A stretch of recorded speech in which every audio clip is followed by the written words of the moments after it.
بسم اللہ الرحمن الرحیم۔ ام المومنین حضرت عائشہ صدیقہ رضی اللہ تعالیٰ عنہا حضور نبی کریم صلی اللہ علیہ وآلہ وسلم کی زوجہ محترمہ تھیں۔ آپ رضی اللہ تعالیٰ عنہا کو ام المومنین کے خطاب سے یاد کیا جاتا ہے۔ رسول اللہ صلی اللہ علیہ وآلہ وسلم کے بعد عہدۂ خلفائے راشدین میں آپ کی شخصیت بہت نمایاں نظر آتی ہے۔ ام المومنین حضرت خدیجہ الکبریٰ رضی اللہ تعالیٰ عنہا کے انتقال کے بعد آپ کا نکاح حضور نبی کریم صلی اللہ تعالیٰ علیہ وآلہ وسلم سے ہوا۔ ام المومنین حضرت عائشہ صدیقہ رضی اللہ تعالیٰ عنہا وہ خوش نصیب عورت ہیں جن کو اللہ رب العزت نے حضور نبی کریم صلی اللہ علیہ وآلہ وسلم کے لیے خود منتخب فرمایا تھا۔ ام المومنین حضرت سیدہ عائشہ صدیقہ رضی اللہ تعالیٰ عنہا سے شادی سے قبل نبی کریم حضور صلی اللہ تعالیٰ علیہ وآلہ وسلم نے خواب میں دیکھا کہ ایک فرشتہ ریشم کے کپڑے میں کوئی چیز لپیٹ کر آپ صلی اللہ علیہ وآلہ وسلم کے سامنے پیش کر رہا ہے۔ ام المومنین حضرت عائشہ صدیقہ رضی اللہ تعالیٰ عنہا کا کشانہ نبوت میں حرم نبوی کی حیثیت سے داخل ہونے کے بعد قرآن مجید کا ایک بڑا حصہ نازل ہوا۔ ام المومنین کو کم و بیش 10 سال حضور صلی اللہ علیہ وآلہ وسلم کے ساتھ رہنے کا شرف حاصل ہوا۔ جب آپ حضرت محمد صلی اللہ علیہ وآلہ وسلم کے نکاح میں آئیں تو روایات کے مطابق حضرت عائشہ صدیقہ رضی اللہ تعالیٰ عنہا کی عمر مبارک 6 سال تھی، جبکہ بعض روایات میں 7 سال عمر بتائی گئی ہے۔ 400 درہم آپ کا حق مہر مقرر ہوا۔ حضور نبی کریم صلی اللہ علیہ وآلہ وسلم نکاح کے بعد 3 سال مکہ مکرمہ میں مقیم رہے۔ اس کے بعد آپ نے مدینہ منورہ ہجرت فرمائی، جس میں امیر المومنین حضرت ابو بکر صدیق رضی اللہ تعالیٰ عنہ بھی ساتھ تھے، لیکن ان کے اہل و عیال مکہ مکرمہ میں ہی مقیم رہے، اور مدینہ منورہ ہجرت مکمل ہونے کے بعد جب وہاں تسلی بخش صورتحال سامنے آئی تو امیر المومنین حضرت ابو بکر صدیق رضی اللہ تعالیٰ عنہ نے اپنے اہل و عیال کو مدینہ بلوا لیا۔ ام المومنین حضرت عائشہ صدیقہ رضی اللہ تعالیٰ عنہا سے روایت ہے، وہ فرماتی ہیں کہ میری عمر 6 سال کی تھی کہ نبی کریم صلی اللہ علیہ وآلہ وسلم سے میرا نکاح ہوا، پھر ہم ہجرت کر کے مدینہ آئے، بنی حارث بن خزرت کے مقام میں اترے، پھر مجھے اتنا شدید بخار آیا کہ میرے سر کے بال گرنے لگے اور وہ کانوں تک رہ گئے۔ پھر ایک دن میں اپنی چند سہیلیوں کے ساتھ جھولے میں بیٹھی تھی، میری والدہ ام رومان میرے پاس آئیں اور مجھے زور سے آواز دی۔ میں ان کے پاس چلی گئی، اس حال میں کہ مجھے معلوم نہ تھا کہ انہوں نے مجھے کیوں بلایا ہے۔ انہوں نے میرا ہاتھ پکڑ کر ایک مکان کے دروازے پر کھڑا کر دیا۔ میرا سانس پھول رہا تھا، حتیٰ کہ ذرا دم میں دم آیا۔ پھر انہوں نے تھوڑا پانی لے کر میرے منہ اور سر پر ہاتھ پھیر دیا، پھر مجھے مکان کے اندر داخل کر دیا تو میں نے کمرہ میں چند انصاری عورتوں کو دیکھا۔ انہوں نے کہا، خیر و برکت اور نیک فعال کے ساتھ آؤ۔ میری والدہ نے مجھے ان کے حوالے کر دیا، پھر انہوں نے مجھے سنوارا، تیار کیا۔ پھر چاشت کے وقت حضرت صلی اللہ علیہ وآلہ وسلم تشریف لائے تو ان عورتوں نے مجھے آپ صلی اللہ علیہ وآلہ وسلم کے حوالے کر دیا۔ اس وقت میری عمر 9 سال تھی۔ دوسری روایت میں ہے کہ حضور صلی اللہ تعالیٰ علیہ وآلہ وسلم چارپائی پر بیٹھے ہوئے تھے اور حضرت ام رومان نے ام المومنین حضرت عائشہ صدیقہ رضی اللہ تعالیٰ عنہا کو آپ کی گود میں بٹھا کر کہا، یہ آپ کی اہلیہ محترمہ ہیں۔ گھر میں موجود تمام مرد اور عورتیں گھر سے باہر نکل گئے۔ جب سب لوگ اپنے اپنے گھروں کو چل دیے تو رسول محترم حضرت محمد مصطفیٰ صلی اللہ علیہ وآلہ وسلم نے میرے ساتھ وفا فرمائی۔ ایک اور روایت جو اسماء بنت اویس رضی اللہ تعالیٰ عنہا سے مروی ہے، وہ کہتی ہیں کہ میں ام المومنین حضرت عائشہ صدیقہ رضی اللہ تعالیٰ عنہا کے پاس زفاف کے دن وہاں موجود تھی۔ خدا کی قسم اس دن کوئی ویسا کھانا موجود نہ تھا سوائے دودھ کے ایک پیالے کے، جس میں سے کچھ تو حضور صلی اللہ علیہ وآلہ وسلم نے نوش فرمایا اور بقیہ ام المومنین حضرت عائشہ صدیقہ رضی اللہ تعالیٰ عنہا کو دے دیا، اور وہ پیالہ لینے سے شرما رہی تھیں۔ میں نے کہا نبی کے دست مبارک کو رد نہ کرو، پی لو۔ تب انہوں نے شرماتے ہوئے وہ پیالہ لے لیا اور تھوڑا سا پیا۔ امام طبری لکھتے ہیں کہ بعض روایتوں کے مطابق مدینہ آنے کے 18 ماہ بعد ذوالقعدہ میں رسول اللہ صلی اللہ علیہ وآلہ وسلم کے ساتھ شباب ہوئے، اور بعض روایتوں میں 17 ماہ اور شوال المکرم کا مہینہ لکھا ہے، اور نکاح کے وقت آپ رضی اللہ تعالیٰ عنہا کی عمر 6 یا 7 سال تھی۔ اسی زمن میں ابو جعفر کہتے ہیں کہ ماہ شوال میں بدھ کے دن رسول اللہ صلی اللہ علیہ وآلہ وسلم ام المومنین حضرت عائشہ صدیقہ رضی اللہ تعالیٰ عنہا کے ساتھ صف میں امیر المومنین حضرت ابو بکر صدیق رضی اللہ تعالیٰ عنہ کے گھر میں شب زفاف ہوئے۔ ام المومنین حضرت عائشہ صدیقہ رضی اللہ تعالیٰ عنہا فرماتی ہیں ہمارے ولیمے پر اونٹ، بکری یا کوئی جانور ذبح نہ کیا گیا۔ ام المومنین حضرت عائشہ صدیقہ رضی اللہ تعالیٰ عنہا جس گھر میں دلہن بن کر آئی تھی وہ کوئی عالیشان اور بلند و بالا عمارت پر مشتمل نہ تھا۔ مسجد نبوی کے چاروں طرف چھوٹے چھوٹے حجرے تھے، انہی میں ایک حجرہ ام المومنین حضرت عائشہ صدیقہ رضی اللہ تعالیٰ عنہا کا مسکن تھا۔ یہ حجرہ مسجد کی شرق جانب تھا اور اس کا دروازہ مسجد کے اندر کھلتا تھا۔ گھر یا حجرہ کا صحن ہی مسجد نبوی کا صحن تھا۔ حضرت نظام الملک ابو علی رحمۃ اللہ علیہ نے اپنی امالی میں ام المومنین حضرت عائشہ صدیقہ رضی اللہ تعالیٰ عنہا کے طریق سے نقل کیا ہے۔ وہ فرماتی ہیں مجھے وہ فضیلتیں ملی ہیں جو مجھ سے پہلے کبھی کسی عورت کو نہ ملی۔ حضرت محمد صلی اللہ علیہ وآلہ وسلم نے میرے سوا کسی دوسری کنواری عورت سے شادی نہ کی۔ جب آپ پر وحی نازل ہوتی تو آپ میرے پاس ہوتے۔ آسمانوں سے میری بارات میں آیات نازل ہوئیں۔ میں ساری دنیا میں سب سے زیادہ آپ صلی اللہ علیہ وآلہ وسلم کو محبوب تھی۔ جب آپ صلی اللہ علیہ وآلہ وسلم کو دنیا آخرت کا اختیار دیا گیا تو اس وقت بھی آپ میرے سے ٹیک لگائے ہوئے تھے۔ جب وصال ہوا تو میری ہی باری کا دن تھا۔ آپ صلی اللہ علیہ وآلہ وسلم کی وفات بھی میرے ہی گھر یعنی حجرے میں ہوئی۔ آپ نے آخری وقت میں مسواک نرم کرنے کے لیے حضرت عائشہ صدیقہ رضی اللہ تعالیٰ عنہا کو دی۔ ان کا لعاب مسواک کو لگا جو مسواک رسول اللہ صلی اللہ علیہ وآلہ وسلم نے کی۔ ام المومنین حضرت عائشہ صدیقہ رضی اللہ تعالیٰ عنہا سے بڑھ کر کوئی قرآن مجید، میراث، حلال اور حرام کے مسائل میں ماہر نہ تھا۔ امام ترمذی فرماتے ہیں کہ حضرت ابو موسیٰ اشعری رضی اللہ تعالیٰ عنہ سے مروی ہے کہ ہم پر جب بھی کوئی حدیث مشکل گزرتی اور سمجھ میں نہ آتی تو تب ہم ام المومنین حضرت عائشہ صدیقہ رضی اللہ تعالیٰ عنہا سے اس بارے میں ان سے پوچھتے، اس کا علم انہی کے پاس پایا جاتا۔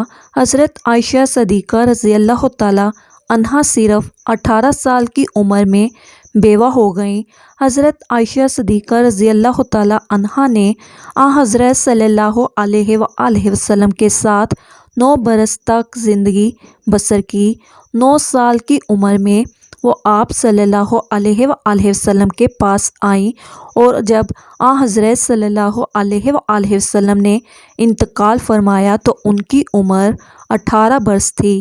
حضرت صلی اللہ علیہ وآلہ وسلم کے بعد ام المومنین حضرت عائشہ صدیقہ رضی اللہ تعالی عنہا تقریباً 48 سال تک زندہ رہیں۔ حضرت محمد صلی اللہ علیہ وآلہ وسلم کی بہت سی صحیح اور مستند احادیث مبارکہ موجود ہیں۔ ہم بستری کرنے کے بعد مرد یا عورت کے لیے صرف نماز، طواف اور مسجد میں ٹھہرنا حرام ہے، اور اس کے علاوہ باقی تمام کام کرنے جائز ہیں۔ مرد و خواتین پر کہیں بھی ایسی کسی پابندی کا ذکر نہیں ہے، بلکہ غسل کرنے سے پہلے بھی جنابت کی حالت میں ہی تمام لوگ عام روٹین کے کام کاج کر سکتے ہیں۔ روزہ رکھنے کے لیے سحری کھا سکتے ہیں، کھانا تیار کر سکتے ہیں، یا پھر گھر کے دوسرے کام کاج نپٹانے بھی جائز ہیں، اور اسی طرح ماں بچوں کو دودھ پلا سکتی ہیں اور ان کی دیکھ بھال بھی کر سکتی ہیں۔ اس کی دلیل موجود ہے۔ حضرت حذیفہ رضی اللہ تعالی عنہ بیان کرتے ہیں کہ نبی اکرم صلی اللہ علیہ وآلہ وسلم ان سے ملے تو آپ مصافحہ کے لیے ہاتھ پھیلاتے ہوئے ان کی طرف بڑھے۔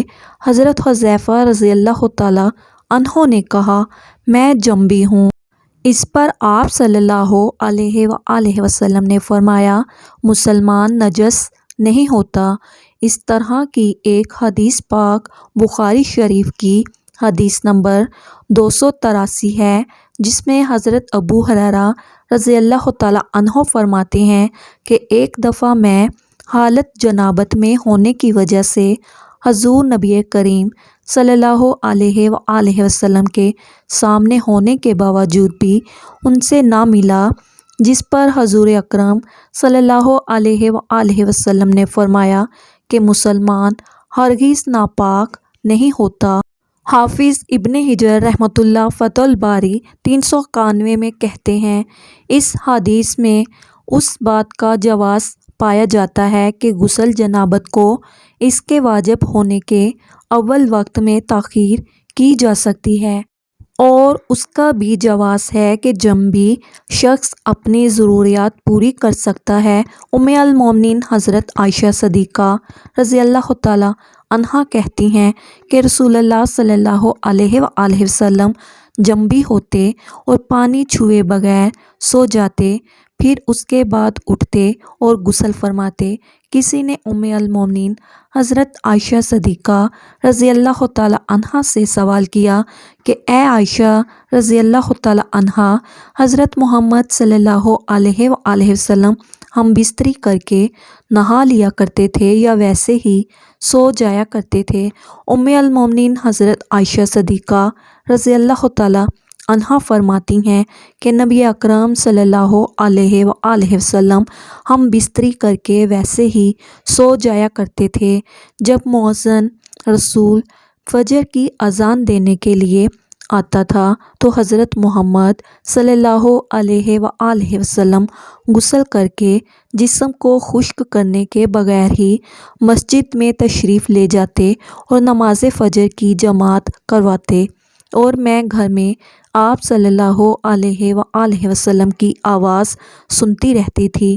پھر آپ صلی اللہ علیہ وآلہ وسلم روزہ رکھ لیتے تھے۔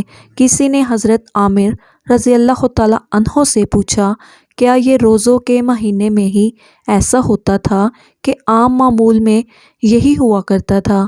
حضرت عامر رضی اللہ تعالی عنہ نے فرمایا کہ روزوں کے علاوہ بھی ایسا ہوا کرتا تھا۔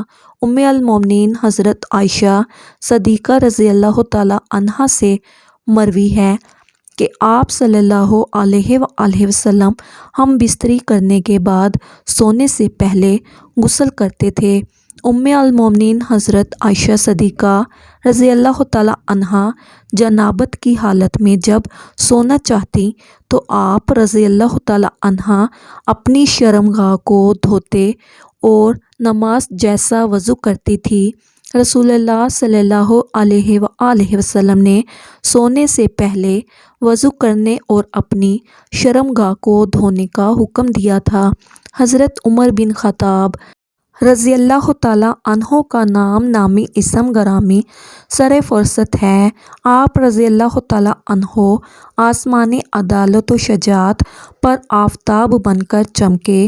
آپ رضی اللہ تعالیٰ عنہ کے بے شمار فضائل احادیث میں بیان کیے گئے ہیں، مگر افسوس آج امت مسلمہ آپ جیسے جانثاران اسلام کی حیات و شخصیت سے ناواقف ہوتی جا رہی ہیں۔ ایک مرتبہ حضور اقدس صلی اللہ علیہ وآلہ وسلم کے پاس بحرین سے مال آیا۔ حضور صلی اللہ علیہ وآلہ وسلم نے تقسیم کرنا شروع کیا، لیکن ابھی تقسیم سے فارغ نہ ہوئے تھے کہ رات ہو گئی، تو آپ صلی اللہ علیہ وآلہ وسلم نے وہ رات مسجد میں گزار دی اور ساری نمازیں مسجد میں پڑھیں۔ میں نے دیکھا کہ جب تک آپ صلی اللہ علیہ وآلہ وسلم نے سارا مال تقسیم نہ کر لیا، آپ صلی اللہ علیہ وآلہ وسلم کے چہرے پر پریشانی اور فکر کے آثار رہے۔ حضرت ابو ہریرہ رضی اللہ تعالیٰ عنہ بیان کرتے ہیں کہ پیارے نبی صلی اللہ علیہ وآلہ وسلم نے مسجد کی جانب کچھ سواروں کو روانہ فرمایا تو وہ بنی حنیفہ کے ایک شخص ثمامہ بن اسال کو گرفتار کر کے لے آئے اور اسے مسجد نبوی کے ایک ستون سے باندھ دیا۔ جب پیارے نبی صلی اللہ علیہ وآلہ وسلم اس کے پاس تشریف لے گئے تو آپ صلی اللہ علیہ وآلہ وسلم نے فرمایا، اے ثمامہ، تمہارا کیا ارادہ ہے؟ جواب دیا، اے محمد، میرا ارادہ نیک ہے۔ اگر آپ مجھے قتل کریں تو گویا ایک خونی آدمی کو قتل کیا، اور اگر احسان فرمائیں تو احسان پر شکر گزار رہوں گا۔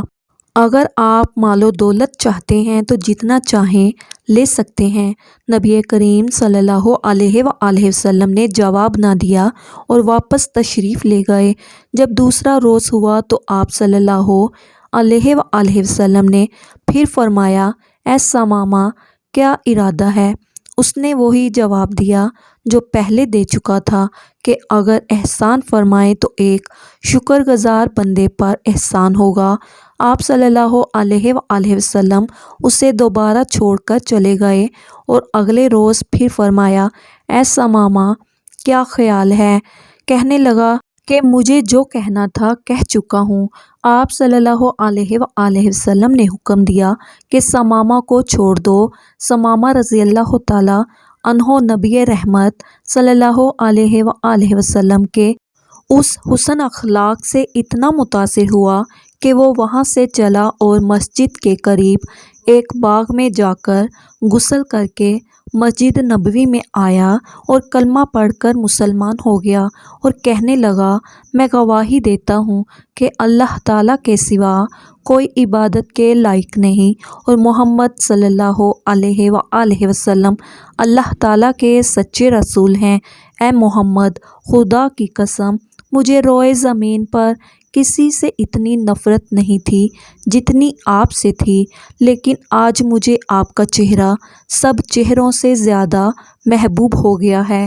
خدا کی قسم، آپ کے اسلام سے زیادہ مجھے کوئی دین ناپسند نہ تھا، لیکن آج میرے لیے آپ کا دین تمام دینوں سے زیادہ پیارا ہو گیا ہے۔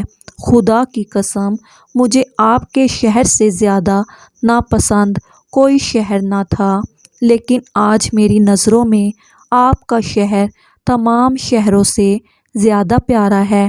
آپ کے سواروں نے مجھے گرفتار کر لیا، حالانکہ میں عمرہ کے ارادے سے جا رہا تھا۔ اب اس بارے میں آپ کا حکم کیا ہے؟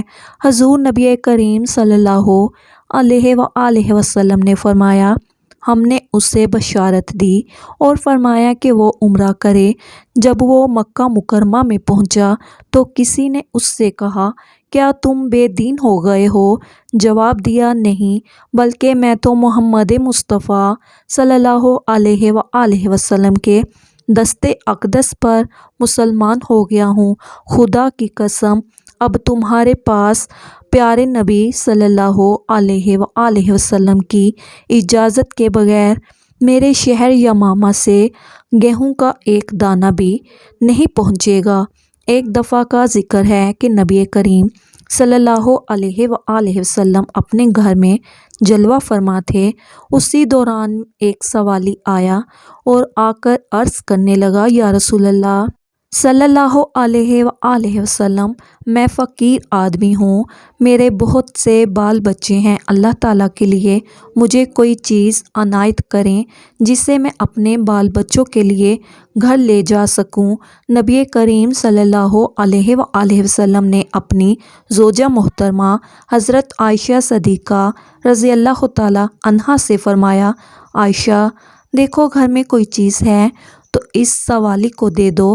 حضرت عائشہ صدیقہ رضی اللہ تعالیٰ عنہا گھر کے اندر تشریف لے گئیں اور تھوڑی دیر کے بعد واپس آ کر عرض کرنے لگی، یا رسول اللہ صلی اللہ علیہ وآلہ وسلم، گھر میں تو اس وقت کوئی چیز نہیں جو اس سوالی کو دی جا سکے، لہٰذا حضور نبی کریم صلی اللہ علیہ وآلہ وسلم نے اس سوالی سے فرمایا، اے سوالی، اس وقت تو گھر میں کوئی چیز موجود نہیں جو تجھے دی جائے، پھر کسی وقت آنا، اللہ تعالیٰ نے ہم پر کرم فرمایا تو ہم تجھے کوئی چیز ضرور دیں گے۔ سوالی کہنے لگا، یا رسول اللہ صلی اللہ علیہ وآلہ وسلم، میرے بچے گھر میں میرا انتظار کر رہے ہوں گے، وہ آس لگائے بیٹھے ہوں گے کہ رسول اکرم صلی اللہ علیہ وآلہ وسلم کی بارگاہ سے ہمیں کوئی نہ کوئی چیز مل ہی جائے گی، لہٰذا کاشانہ نبوت میں سے اگر گھر خالی ہاتھ واپس گیا تو ان کی امید ٹوٹ جائے گی اور مجھے یہ اچھا نہیں لگتا۔ حضور اکرم صلی اللہ علیہ وآلہ وسلم نے حضرت عائشہ صدیقہ رضی اللہ تعالیٰ عنہا سے فرمایا کہ جاؤ ایک بار پھر دیکھو، کوئی چیز ہو تو لے آؤ۔ حضرت عائشہ صدیقہ رضی اللہ تعالیٰ عنہا ایک بار پھر اندر تشریف لے گئیں اور بڑی احتیاط سے گھر کا کونا کونا چھان مارا کہ کوئی چیز ایسی مل جائے جو نبی کریم صلی اللہ علیہ وآلہ وسلم اس سوالی کو دے سکیں اور وہ در نبوت سے ناکام نہ لوٹیں، لیکن کوئی چیز ایسی نہ مل سکی۔ آپ صلی اللہ علیہ وآلہ وسلم اپنی تمام ازواج مطہرات میں سے حضرت عائشہ صدیقہ رضی اللہ تعالیٰ عنہا سے ایک حضرت ام المومنین سودا رضی اللہ تعالیٰ عنہا کی، کیونکہ وہ بوڑھی ہو گئی تھی اور انہوں نے اپنی باری بھی حضرت عائشہ صدیقہ رضی اللہ تعالیٰ عنہا کو دے دی تھی، یعنی حضرت عائشہ صدیقہ رضی اللہ تعالیٰ عنہا ام المومنین حضرت خدیجہ الکبریٰ رضی اللہ تعالیٰ عنہا کے بعد ازواج میں سے خوش قسمت ترین ہیں کہ جنہوں نے اللہ تعالیٰ کے نبی صلی اللہ علیہ وآلہ وسلم کے ساتھ اتنی زیادہ قربت نصیب فرمائی۔ اللہ تعالیٰ ہمیں بہتر عمل کرنے کی توفیق عطا فرمائے اور ہمارا خاتمہ بالخیر فرمائے، آمین ثم آمین۔ محترم ناظرین، اللہ تعالیٰ کے 99 ناموں میں سے ایک نام کمنٹ باکس میں ضرور ٹائپ کیجیے گا۔ شکریہ، اللہ حافظ۔